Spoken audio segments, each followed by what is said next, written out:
கர்த்தருடைய பரிசுத்த நாமம் மகிமைப்படுவதாக. கிறிஸ்துவுக்குள் பிரியமான தேவனுடைய பிள்ளைகளே, உங்கள் யாவரையும் இயேசு கிறிஸ்துவினுடைய விலையேற பெற்ற நாமத்தினாலே நான் அன்போடு கூட வாழ்த்துகிறேன். தேவன் உங்கள் ஒவ்வொருவரையும் பெருக்கமாக ஆசீர்வதித்து வழிநடத்துவாராக. உன்னத பாட்டு புஸ்தகத்திலிருந்து அநேக ஆவிக்குரிய பாடங்களை நாம் படித்து வருகிறோம். எந்த நாளிலும் மற்றொரு சத்தியத்தை நாம் படிக்க இருக்கிறோம். படிக்கும் பொழுது நாமல்ல, தேவனுடைய ஆவியானவர் நம்மை வழிநடத்த வேண்டும் என்றும், நம்முடைய சிந்தனைகள் அல்ல, தேவனுடைய ஆவியானவருடைய சிந்தனைகள் நம்மை வழிநடத்த வேண்டும் என்றும், நம்முடைய சுய எண்ணங்கள் அல்லாமல் முற்றிலுமாக தேவனால் ஆட்கொண்டு நடத்தப்படக்கூடியவர்களாக நாம் இந்த சத்தியத்தை படிக்க வேண்டும் என்றும், கண்களை மூடி ஒரு ஜெபத்தோடு நாம் செய்திக்குள்ளாக கடந்து செல்வோம். கண்களை மூடி ஜெபிப்போம். எங்களை நேசிக்கிற அன்பின் தகப்பனே, இந்த நாளிலும் கூட மீண்டுமாக உம்முடைய சமூகத்திலே மற்றொரு சத்தியத்திற்காக நாங்கள் காத்து நிற்கிறோம்.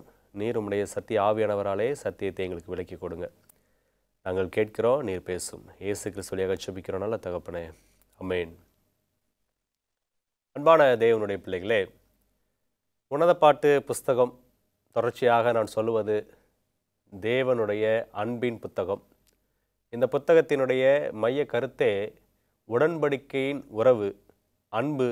இதுதான் அடிப்படை. ஆனால் ஒரு சில உடல் ரீதியான உடலுறவு சம்பந்தமான வார்த்தைகளை நாம் இந்த புத்தகத்தில் படிக்க முடியும். அது எல்லாவற்றிற்கும் மேலாக திருமணத்திற்கான அநேக ஆவிக்குரிய ஆலோசனைகளும், நாம் கர்த்தரோடு கூட வைத்துக்கொள்ள வேண்டிய உறவு எப்படிப்பட்டதாக இருக்க வேண்டும் என்பதற்கான ஆவிக்குரிய ஆலோசனைகளும் இந்த புத்தகத்தில் அதிகமாக பொதிந்து கிடக்கிறதை நம்மால் பார்க்க முடிகிறது. கடந்த செய்திகள் எல்லாவற்றிலும் நாம் உன்னத பாட்டின் மூலமாக அநேக ஆவிக்குரிய பாடங்களை கற்றுக்கொண்டோம். இந்த நாளிலும் திருமண உறவு அல்லது எந்த ஒரு உறவாக இருந்தாலும் அந்த உறவிற்கு மிக அவசியமான ஒன்றாக கம்யூனிகேஷன், பேசிக்கொள்வது, தகவல் பரிமாறிக்கொள்வது மிக மிக அவசியமான ஒன்றாக இருக்கும். ஒரு உறவு, இருவருக்கும் இடையில் இருக்கக்கூடிய உறவுக்கு ஏதாவது ஒரு கம்யூனிகேஷன் சேனல் இருக்க வேண்டும். இப்போ நான் இங்கே இருக்கிறேன், நான் ஏதோ ஒரு இடத்துல இருக்கிறேன், நீங்கள் ஏதோ ஒரு இடத்துல இருந்து இந்த செய்திகளை பார்க்கிறீர்கள். இதற்கு இடையில் இருக்கக்கூடிய கம்யூனிகேஷன் சேனல் என்ன அப்படின்னு சொன்னால் இன்டர்நெட். நம்ம பார்க்குறோம், இடையில் இருக்கக்கூடிய தொழில்நுட்பங்களை நம்ம பார்க்குறோம். நம்மளுடைய கண்களால் பார்க்க முடியாவிட்டாலும் கூட இந்த கம்யூனிகேஷன் வழியாகத்தான் நாங்கள் சொல்லக்கூடிய வார்த்தைகளை நீங்கள் கேட்கிறீர்கள். அதே போல் எந்த ஒரு உறவாக இருந்தாலும் அதற்கிடையே இருக்கக்கூடிய அந்த தகவல் பரிமாற்றம் என்பது மிக மிக அவசியமான ஒன்றாக இருக்கிறது. எந்த ஒரு உறவாக இருந்தாலும் அதில் திருமண உறவு விதிவிலக்கல்ல. திருமணம் முடித்து கணவன் மனைவியாக வாழக்கூடியவர்களுக்கு இடையே இருக்கக்கூடிய அந்த தகவல் தொடர்பானது, அந்த பேச்சுவார்த்தையானது எப்படிப்பட்டதாக இருக்க வேண்டும், எப்படி இருந்தால் அது நன்றாக இருக்கும், எப்படி இருக்க வேண்டும் என்று வேதம் சொல்லுகிறது, அதை சற்று சுருக்கமாக இந்த நாளில் நம்ம பார்க்க இருக்கிறோம். தகவல் தொடர்பு, ஒரு கணவன் ஒரு மனைவி பேசிக்கொள்வது எப்படி இருக்க வேண்டும் என்பதை உன்னத பாட்டிலிருந்து நம்ம ஒரு சில வசனங்களையும், இன்னும் இயேசு கிறிஸ்து நமக்கு சொல்லக்கூடிய சில ஆலோசனைகளையும் பார்க்க போகிறோம். உன்னத பாட்டு புஸ்தகத்தில் 2ஆம் அதிகாரத்தில் 14வது வசனத்தை வாசிக்கிறேன். கண்மலையின் வெடிப்புகளிலும் சிகரங்களின் மறைவிடங்களிலும் தங்குகிற என் புறாவே, உன் முக ரூபத்தை எனக்கு காண்பி, உன் சத்தத்தை நான் கேட்கட்டும். உன் சத்தம் இன்பமும் உன் முக ரூபம் அழகுமாயிருக்கிறது என்றார். இந்த வசனம் சொல்லுகிறது, சாலமோன் சூலமித்தியுடைய சத்தத்தை கேட்க ஆசையோடு இருந்தார் என்று. அது மட்டுமல்லாமல் அந்த சத்தம் இன்பமாக இருக்கிறது என்பதை சாலமோன் சொல்லுகிறார். அன்பான தேவனுடைய பிள்ளைகளே, எந்த கணவன் தன்னுடைய மனைவியின் சத்தத்தை கேட்க ஆவலாக இருக்கிறாரோ, எந்த கணவர் தன்னுடைய மனைவியின் சத்தம் இன்பமாக இருக்கிறது என்று சொல்லுகிறாரோ, அந்த குடும்பத்திலே, அந்த மனைவியின் இடத்திலே, அந்த கணவருக்கு தகவல் தொடர்பு நன்றாக இருக்கும். கம்யூனிகேஷன். நிறைய நேரங்களிலே மனைவி சொல்லுவதை கேட்க விரும்பாத கணவர்கள் அதை வெளிப்படுத்தும் பொழுது குடும்பத்திலே பிரச்சனைகள் வருவதை நம்ம பார்க்கிறோம். சாலமோன் சூலமித்தியினுடைய சத்தத்தை நான் கேட்கட்டும் அப்படின்னு விரும்புகிறார். அதோடு மட்டுமல்லாமல் அந்த சத்தம் இன்பமாக இருக்கிறது என்று சொல்லுகிறார். சில நேரங்களிலே ஆண்கள் நினைக்கலாம், எங்களுக்கு காதுகளிலே விழக்கூடிய சத்தம் இன்பமான சத்தமாக இல்லை, நாங்கள் எப்படி இன்பமாக இருக்கிறது என்று சொல்ல முடியும்னு சொல்லி. எனக்கு அன்பான தேவனுடைய பிள்ளைகளை, நீங்கள் உங்களுடைய மனைவிமார்கள் பேசக்கூடியதை கிறிஸ்துவுக்குள்ளாக பொறுத்து கொண்டு கேட்கும் பொழுது நிச்சயமாக அவர் உங்களுடைய மனைவியினுடைய வார்த்தைகளையும் செயல்களையும் எண்ணங்களையும் மாற்றுவார். மனைவி கணவனுடைய சத்தத்தை கேட்பதற்கும் அதே போல சந்தோஷத்தோடு இருக்க வேண்டும். அதே உன்னத பாட்டு 2ஆம் அதிகாரத்தில் 8வது வசனம், இது என் நேசருடைய சத்தம். மேலே இருக்கக்கூடிய வசனங்கள் எல்லாம் வாசித்து பார்த்துட்டு இது எல்லாவற்றையும் கேட்டுக்கொண்டிருக்கக்கூடிய சூலமித்தி, இந்த சத்தம் என்னுடைய நேசரின் சத்தம் என்று அவள் மனமகிழ்ச்சியோடு சொல்லுகிறாள். அன்பான தேவனுடைய பிள்ளைகளே, மனைவியாக இருக்கக்கூடிய நீங்கள் உங்களுடைய கணவருடைய சத்தத்தை கேட்டு இது என் கணவருடைய சத்தம் என்று மனமகிழ்ச்சியாக இருக்கிறீர்களா? அல்லது இவர் பேசி என்ன நான் கேட்கிறது என்ற ஒரு எண்ணத்தோடு இருக்கிறீங்களா? கணவன் பேசுவதை மனைவியும், மனைவி பேசுவதை கணவனும் கேட்க வேண்டும் என்று வேதம் நமக்கு ஆலோசனை கொடுக்கிறது உன்னத பாட்டின் மூலமாக. இது ஏன் அவசியம் அப்படின்னு சொன்னால், எந்த ஒரு உறவாக இருந்தாலும் 2-way கம்யூனிகேஷன் இஸ் மஸ்ட். இரு புறங்களிலும் இருந்து தகவல் பரிமாற வேண்டும். ஒருத்தங்களே இன்னொருத்தங்களுக்கு தகவல் கொடுத்துக்கிட்டே இருக்கிறாங்க அப்படின்னு சொன்னால் அது சரியான ஒரு உறவு அல்ல. கேட்டுக்கிட்டே இருந்தால் அவங்க என்ன நினைக்கிறாங்கன்றது எப்படி தெரியும்? ஒரு குடும்பத்தில் கணவன் பேசிக்கொண்டே இருக்கிறார், மனைவி கேட்டுக்கொண்டே இருக்கிறாங்கன்னா மனைவியினுடைய எண்ணமும் மனைவியினுடைய பிரதிபலிப்பும் எப்படி கணவருக்கு தெரியும்? அல்லது ஒரு குடும்பத்தில் மனைவி மட்டுமே பேசிக்கிட்டே இருக்கிறாங்க, கணவர் பேசலை, கணவர் பேசுவதை மனைவி கேட்கலை அப்படின்னு சொன்னால் கணவருடைய எண்ணங்களும் கணவருடைய பிரதிபலிப்புகளும் எப்படி மனைவிக்கு தெரியும்?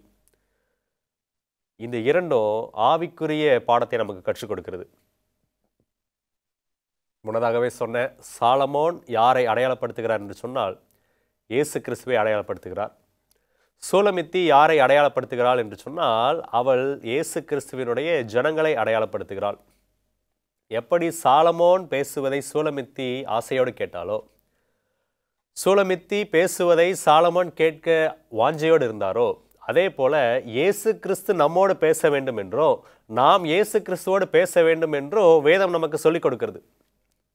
2 விதமான காரியங்களை வேதம் நமக்கு சொல்லுகிறது. ஒன்று வேத வாசிப்பு, தேவன் நம்மோடு பேசுவது. மற்றொன்று ஜெபம், நாம் தேவனோடு பேசுவது. இன்னைக்கு நிறைய நேரங்களில் எப்படி கணவன் மட்டுமே பேசிட்டு இருக்கிறாரோ அல்லது மனைவி மட்டுமே பேசிட்டு இருக்கிறாங்களோ அதே போல நிறைய ஆவிக்குரிய உறவுகளிலே நாம் மட்டும்தான் ஆண்டவரோடு பேசிக்கொண்டே இருக்கிறோம். ஆண்டவருக்கு உங்களுக்கு இடையில இருக்கக்கூடிய உறவு எப்படிமா அப்படின்னு சொல்லி கேட்டா, ஐயா நான் ஆண்டவரோட்ட எப்போ பார்த்தாலும் ஜெபம் பண்ணிகிட்டே இருப்பேன், நான் ஆண்டவர்கிட்ட பேசிக்கிட்டே இருப்பேன். நீங்கள் பேசிக்கிட்டே இருக்கிறீங்களே, ஆண்டவர் உங்களிடத்தில் பேசுவதற்கு அனுமதி கொடுத்தீங்களா? சில பேர் எப்போ பார்த்தாலும் வேதத்தை ஆராய்ச்சி செய்து கொண்டே இருப்பாங்க, ஜெபம் என்பதை இல்லாமல் இருக்கும். அன்பான தேவனுடைய பிள்ளைகளே, 2ம் அவசியம். 2ல் 1 இல்லைனாலும் அது கஷ்டம்தான். வேதம் சொல்லுகிறது, கர்த்தருடைய வேதத்தின் அதிசயங்களை பார்க்கும்படி என் இருதய கண்களை திறந்தருளும் என்கிற ஜெபத்தை ஜெபித்த பிறகுதான் வேத வசனங்கள் மூலமாக ஆண்டவர் பேசுவார் என்று. அதே போல வேதத்தை கேளாதபடி தன்னுடைய செவியை மறைக்கிறவனுக்கு அவனுடைய ஜெபம் தேவனுக்கு அருவருப்பாய் இருக்கும் என்று வேதம் சொல்லுகிறது. அப்ப ஜெபம் இல்லாமல் வேத வாசிப்பில்லை, வேத வாசிப்பு இல்லாமல் ஜெபம் இல்லை. எப்படி கணவன் பேசுவது மனைவியும், மனைவி பேசுவதை கணவனும் கேட்க வேண்டும் என்பது இந்த திருமண உறவிலே அந்த தகவல் தொடர்புக்கு ஏற்றதோ, அதே போல கிறிஸ்துவோடு இருக்கக்கூடிய உறவிலும் கிறிஸ்துவும் நம்மோடு பேசணும், நாமளும் கிறிஸ்துவோடு பேசணும். 2ம் இருந்தால்தான் நம்மளுடைய ஆவிக்குரிய உறவிலையும் தகவல் தொடர்பு நன்றாக இருக்கிறது. Communication is must and it is essential. அது ரொம்ப ரொம்ப அவசியமானது. அதை நாம் மறந்துவிடக்கூடாது. எனக்கு அன்பான தேவனுடைய பிள்ளைகளே, இதை நம்ம மனசில் வச்சுப்போம். இருவரும் ஒருவருக்கொருவர் பேச வேண்டும் என்று. எப்படிப்பட்ட வார்த்தைகளை பேச வேண்டும், எப்படி பேச வேண்டும் அப்படின்றத நம்ம அடுத்து பார்ப்போம். உன்னத பாட்டு 1ஆம் அதிகாரத்தில் 9வது வசனத்தை நான் வாசிக்கிறேன். உன்னத பாட்டு 1ஆம் அதிகாரம் 9வது வசனம். என் பிரியமே, பார்வோனுடைய ரதங்களில் பூண்டிருக்கிற பரிகள் பவுஞ்சுக்கு உன்னை ஒப்பிடுகிறேன். இது சாலமன் சொல்கிற முதல் பகுதியாக இந்த உன்னத பாட்டில் அவர் ஆரம்பிக்கிறதே என் பிரியமே என்று தான் ஆரம்பிக்கிறார். இது சூலமித்தி மற்றும் சாலமோன் இருவரும் பேசிக்கொண்டதை நாம் படித்து கொண்டிருக்கிறோம். ஆனால் இதை முழுவதுமாக எழுதினது சாலமோன் என்பதை நம்ம பார்க்கிறோம். பேசிக்கொண்டிருக்கக்கூடிய இந்த கான்வர்சேஷனில் சாலமோன் ஆரம்பிக்கக்கூடிய முதல் வார்த்தையே என் பிரியமே. அப்படின்னா தன்னுடைய மனைவிக்கு ஒரு செல்ல பேர் வைக்கிறார். சூலமித்திக்கு அவர் வைக்கக்கூடிய செல்ல பேர் என் பிரியமே, டேர்ம்ஸ் ஆஃப் என்டியர்மெண்ட். கணவனுக்கு மனைவியும் மனைவிக்கு கணவனும் வைக்கக்கூடிய அன்பு பெயர்கள். அப்படிப்பட்ட வார்த்தைகளால் சொல்லி பேசக்கூடிய திருமண உறவுகள் எத்தனை என்பதை இந்த நாளில் நம்ம பார்க்க முடியுமானா தெரியல. காதலிக்கும் போது அநேக செல்ல பெயர்களை வைத்திருப்பாங்க. திருமணத்திற்கு பிறகு அநேக விலங்குகளுடைய பெயர்கள் தான் வச்சுருப்பாங்க திட்டுவதற்கு. அன்பான தேவனுடைய பிள்ளைகளே, இந்த இடத்துல சாலமோன் என் பிரியமே என்கிற வார்த்தையை பயன்படுத்துகிறார்.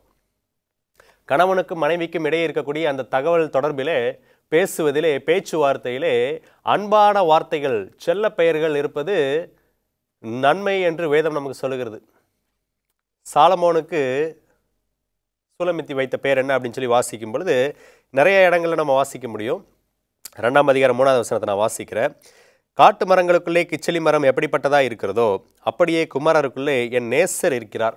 தமிழில் நேசர் என்கிற வார்த்தை இருக்குது. ஆங்கிலத்தில் மை வெல் பிலவட், என்னால் அதிகமாக நேசிக்கப்படத்தக்க, என்னுடைய முழு நேசம் என்று அதனுடைய பொருள்.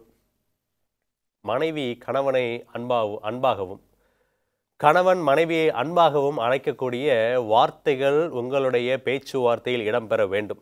வேதம் நமக்கு கற்றுக் கொடுக்கக்கூடிய ஆலோசனை. உன்னத பாட்டின் மூலமாக ஆண்டவர் உங்களுடைய திருமண வாழ்க்கைக்கு சொல்லித்தரக்கூடிய ஆலோசனைகள். அன்பின் வார்த்தைகள் இடம்பெற வேண்டியதாக இருக்கிறது. அன்பின் வார்த்தைகள் மட்டும் போதுமா அப்படின்னா, அன்பின் வார்த்தைகள் மட்டும் போதாது. பாராட்டுக்கள் உங்களுடைய பேச்சுவார்த்தைகளில் இருக்க வேண்டும். பாராட்டுக்கள். என்ன பாராட்டு? நல்ல வேலை செஞ்சிட்ருக்கிறோம் ஒரு இடத்துல, நம்மளுடைய எஜமானன் நமக்கு பாராட்டை தெரிவித்தால் நம்ம எவ்வளோ சந்தோஷப்படுகிறோம்.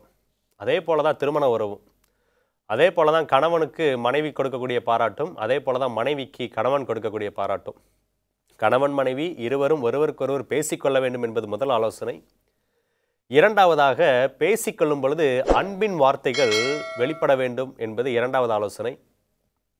மூன்றாவதாக, பேச்சுவார்த்தையிலே அவர்கள் செய்வதை குறித்த பாராட்டுகள் இடம்பெற வேண்டும்.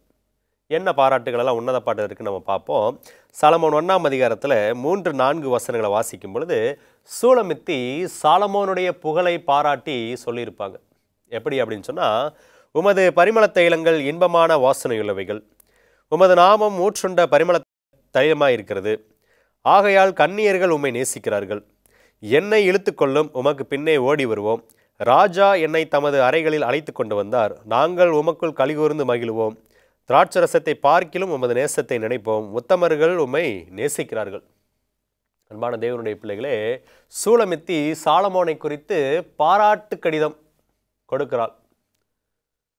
என்றாவது உங்களுடைய கணவரை பற்றி நீங்கள் பாராட்டி பேசியிருக்கிறீர்களா? பேசி பாருங்கள். உங்களுடைய தகவல் தொடர்பு, உங்களுடைய பேச்சுவார்த்தை சிறப்பானதாக காணப்படும். பாராட்டுவதற்கு ஒன்றுமே இல்லையே அப்படின்னு நினைக்காதீங்க. நிச்சயமாக இருக்கும். ஆண்டவர் உங்களுக்கு என்று கொடுத்திருக்கக்கூடிய துணை உங்களுக்கு ஏற்றதாக கொடுத்திருக்கிறார். நிச்சயமாக நன்மையான காரியங்கள், பாராட்டுவதற்கேற்ற குணங்கள் அங்கு காணப்படும்.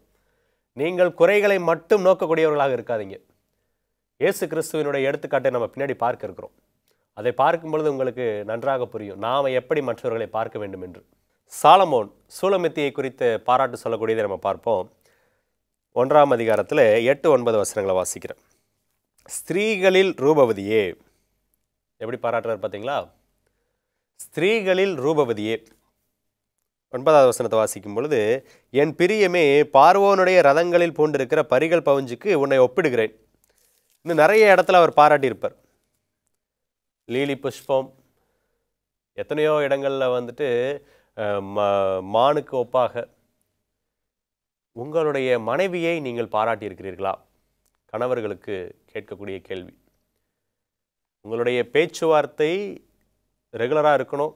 பேசாத நாட்கள், பேசாத நேரங்கள் இருக்கக்கூடாது. பேசும் பொழுது அன்பின் வார்த்தைகள் இடம்பெற வேண்டும். 3வது ஆலோசனையாக, பாராட்டுக்கள், அவர்கள் செய்யக்கூடிய நன்மையான காரியங்களை பாராட்டுவது அவசியமாக இருக்க வேண்டும்.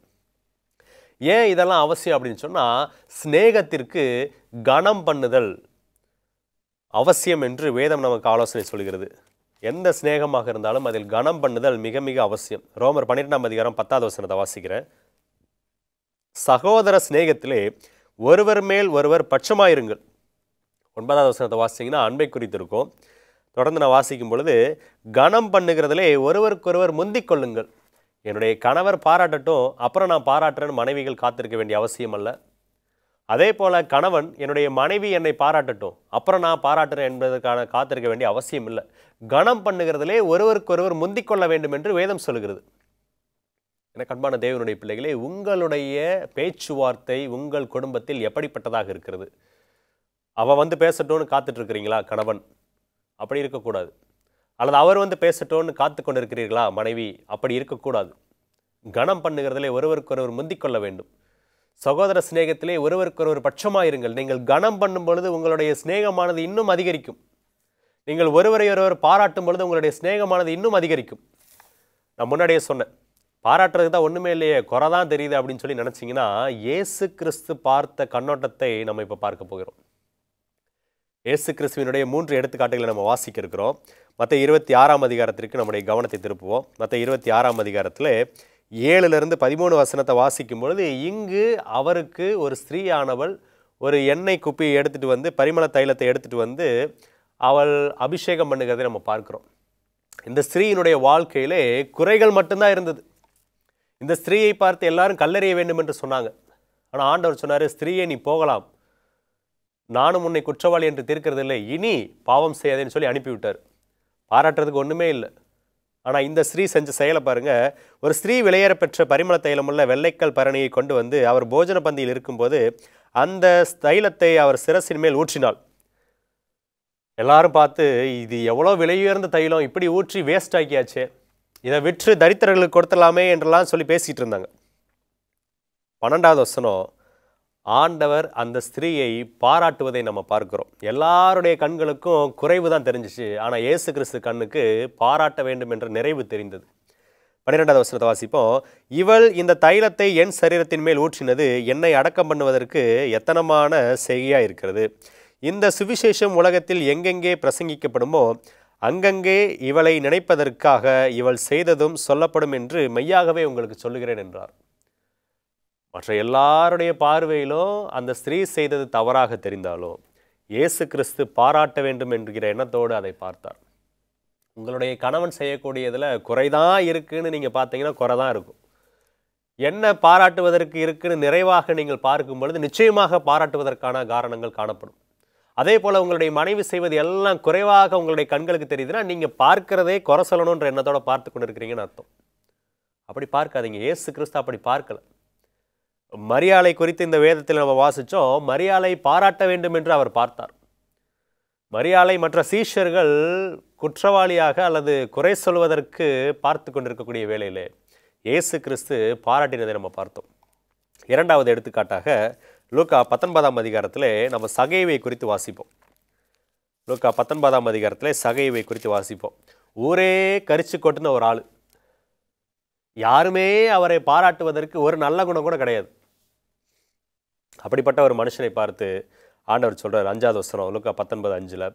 இயேசு அந்த இடத்தில் வந்தபோது அண்ணாந்து பார்த்து அவனை கண்டு, சகைவே, நீ சீக்கிரமாக இறங்கி வா, இன்றைக்கு நான் உன் வீட்டிலே தங்க வேண்டும் என்றார். அன்பான தேவனுடைய பிள்ளைகளே, மரியாளாச்சு பரவாயில்ல, தைலத்தை பயன்படுத்தினா பாராட்டினார். சகைவை பாராட்டுறதுக்கு ஒன்றுமே இல்லை. எல்லாம் ஆண்டவர் போய் சொன்ன உடனே என்ன சொன்னாங்கன்னு சொன்னால் 7வது வசனம், அதை கண்ட யாவரும் இவர் பாவியான மனுஷரிடத்தில் தங்கும்படி போனார் என்று முறுமுறுத்தார்கள். நீங்கள் ஒரு வேளை உங்களுடைய கணவனையோ மனைவியோ என்ன இருக்குது பாராட்ட, எல்லாம் குறை தான் அப்படின்னு நினச்சிங்கன்னா நீங்கள் இயேசு கிறிஸ்துவை போல பார்க்கல. இயேசு கிறிஸ்து கூட இருந்தவங்களை போல தான் பார்க்குறீங்க. இயேசு கிறிஸ்து எப்படி பார்த்தார்னு சொன்னால் அவங்க குறைவுகளை பார்க்கல. நான் பாராட்டுனா அவர்களுடைய நிறைவு என்னவாக இருக்கும் என்பதை பார்த்தார். இயேசு கிறிஸ்து உயிர்த்தெழுதலுக்கு பிறகு முதலாவதாக காட்சியளித்தது மரியாளுக்கு.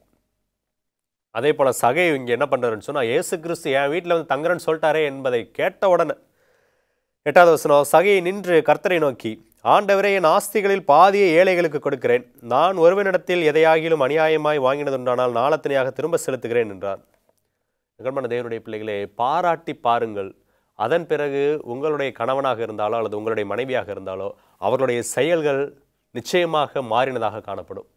சகைவனுடைய வாழ்க்கை மாறினது போல இயேசு கிறிஸ்துவை போல பாருங்க. குறை சொல்லணுன்ற எண்ணத்தோட இயேசு கிறிஸ்து கூட இருந்தவங்களை போல பார்க்காதீங்க. மூன்றாவது எடுத்துக்காட்டு சமாரிய ஸ்திரீயை குறித்து நம்ம வாசிப்போம். யோவான் 4ஆம் அதிகாரத்தில் சமாரிய ஸ்திரீயை பற்றி நம்ம வாசிக்க முடியும். இந்த யோவான் 4ஆம் அதிகாரத்தில் 5லிருந்து 26 வசனங்கள் முடிய நீங்கள் வாசித்து பாருங்கள். வாசித்து பார்க்கும் பொழுது இயேசு கிறிஸ்துவுக்கும் சமாரிய ஸ்திரீக்கும் இடையே இருந்த அந்த சம்பாஷணையை நீங்கள் பார்க்க முடியும். அந்த சம்பாஷணை முடிந்து அவள் என்ன பண்ணுறான்னு சொன்னால் ஊருக்குள்ளே ஓடுறான். ஊருக்குள்ளே ஓடி எப்படியாவது எல்லாரையும் இயேசு கிறிஸ்துவை பார்க்குறதுக்கு கூட்டிகிட்டு வரணும்னு சொல்லி நினைக்கிறான். அந்த சம்பாஷணையிலேயே அந்த சமாரிய ஸ்திரீயினுடைய வாழ்க்கை எப்படிப்பட்டதாக இருந்தது என்பதை நம்மால் பார்க்க முடியும். அவளுக்கு ஒரு கணவர் இல்லை. அவள் ஒரு ஆசீர்வாதமான வாழ்க்கை வாழவில்லை. அவள் ஒரு சாபமான வாழ்க்கையை தான் வாழ்ந்து கொண்டிருக்கிறான்னு நல்லாவே தெரியுது. அப்படிப்பட்ட ஸ்திரீயை புகழ்ந்து பேசுவதற்கு ஒன்றுமே இல்லை. ஆனால் இயேசு கிறிஸ்து என்ன செய்தார் என்று பாருங்கள். அதே அதிகாரத்தில் 38வது வசனம் இயேசு கிறிஸ்து தன்னுடைய சீஷர்களை பார்த்து சொல்கிறாரு, நீங்கள் பிரயாசப்பட்டு பயிரிடாததை அறுக்க நான் உங்களை அனுப்பினேன். மற்றவர்கள் பிரயாசப்பட்டார்கள், அவர்களுடைய பிரயாசத்தின் பலனை நீங்கள் பெற்றீர்கள் என்றார். சீஷர்களை பற்றி சொல்லிட்டு 39வது வசனத்தில் சமாரிய ஸ்திரீயை பற்றி சொல்கிறார்.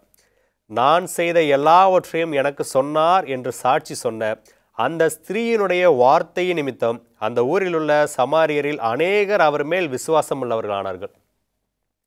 பார்த்தீங்களா, அந்த சமாரிய ஸ்திரீ சொன்ன சாட்சி, அதனால் அந்த ஊரில் இருந்த அத்தனை பேரில் அநேகர் அவருக்கு விசுவாசம் உள்ளவர்களானாங்க. எப்படி ஒரு பாராட்டு! பாராட்டுவதற்கு வாய்ப்பே இல்லை என்று சொல்லக்கூடிய ஆட்கள் தான் மரியாள், சகேயு, சமாரிய பெண். ஆனால் எல்லாரையும் பாராட்டுவதற்கு இயேசுவுக்கு ஒன்று கிடைச்சதே. ஏன் உங்களுடைய கணவனையோ உங்களுடைய மனைவியோ பாராட்டுவதற்கு உங்களுக்கு ஒரு காரியம் கிடைக்காதா? கண்மான தேவனுடைய பிள்ளைகளே, உங்களுக்கும் உங்களுடைய மனைவிக்கும் அல்லது உங்களுடைய கணவனுக்கும் இடையே எப்படிப்பட்ட பேச்சுவார்த்தை இருக்கிறது? தொடர்ச்சியாக பேசி கொண்டிருக்கிறீர்களா? பேசும் பொழுது அன்பான வார்த்தைகளை பேசுகிறீர்களா? ஒருவரை ஒருவர் பாராட்டுகிறீர்களா? ஒருவரை ஒருவர் கனம் பண்ணுகிறீர்களா? இயேசு கிறிஸ்துவை போல பார்க்கிறீர்களா? அல்லது இயேசு கிறிஸ்து கூட இருந்த மற்றவர்களைப் போல பார்த்து கொண்டிருக்கிறீர்களா? குறை கண்டுபிடிப்பது ரொம்ப ரொம்ப ஈஸி. நான் வேதம் சொல்லுகிறது, முதல்ல உன் கண்ணில் இருக்கக்கூடிய உத்தரத்தை எடுத்து போடு, அப்புறம் அடுத்த கண்ணில் இருக்கிற துரும்ப பார்க்கலான்னு சொல்லிட்டு. கண்பான தேவனுடைய பிள்ளைகளே, நாம் குற்றம் கண்டுபிடிக்கக்கூடிய மற்றவர்களைப் போல் இல்லாதபடிக்கு பாராட்டக்கூடிய காரியத்தை தேடி சொல்லக்கூடிய இயேசு கிறிஸ்துவை போல நம்மளுடைய குடும்பத்திலே நாம் காணப்பட்டோம் என்றால், கணவன் மனைவிக்கு இடையில் சண்டை இருக்காது, பெற்றோர் பிள்ளைகளுக்கு இடையிலே வாக்குவாதங்கள் இருக்காது, எந்த விதமான சச்சரவுகளோ முறுமுறுப்புகளோ இல்லாமல் தேவன் சொன்ன ஆதி குடும்பம், பரலோக குடும்பம் எப்படி இருக்குமோ அதற்கு ஒரு மாதிரி குட்டி பரலோகமாக உங்களுடைய குடும்பம் காணப்படும். அப்படிப்பட்ட ஆசீர்வாதத்தை பெற்றுக்கொள்ள நீங்கள் ஆயத்தமாக இருக்கிறீர்களா? உங்களுடைய பேச்சுவார்த்தைகளை மாற்றுங்கள். கணவனையும் மனைவியையோ நீங்கள் யாராக இருந்தாலும் சரி, ஒருவரை ஒருவர் அன்பான வார்த்தைகளால் பேசி உபசரியுங்கள், பாராட்டுங்கள். தேவன் உங்களுடைய குடும்பத்தில் பெரிய காரியங்களை செய்வார். கண்களை மூடி ஜெபிப்போமா? அன்பின் தேவனே, எந்த நாளிலும் கூட எங்களுடைய பேச்சுவார்த்தைகள் எப்படிப்பட்டதாக இருக்க வேண்டும்? நாங்கள் பாராட்டுவதற்காக மற்றவர்களை பார்க்க வேண்டும், குறை சொல்வதற்காக மற்றவர்களை பார்க்கக்கூடாது என்பதை நாங்கள் கற்றுக்கொண்ட பாடத்தை ஒவ்வொருவரும் தங்களுடைய குடும்பங்களிலே முதலாவது செயல்படுத்துவதற்கு நீர் எங்களுக்கு ஏற்ற பலத்தை கொடுக்க வேண்டும் என்று இயேசு கிறிஸ்து வழியாக ஜெபிக்கிறோம். நல்ல தகப்பனே, ஆமென். அன்பான தேவனுடைய பிள்ளைகளே, நிச்சயமாக தேவன் உங்களை ஆசீர்வதிப்பாராக. ஆமென்.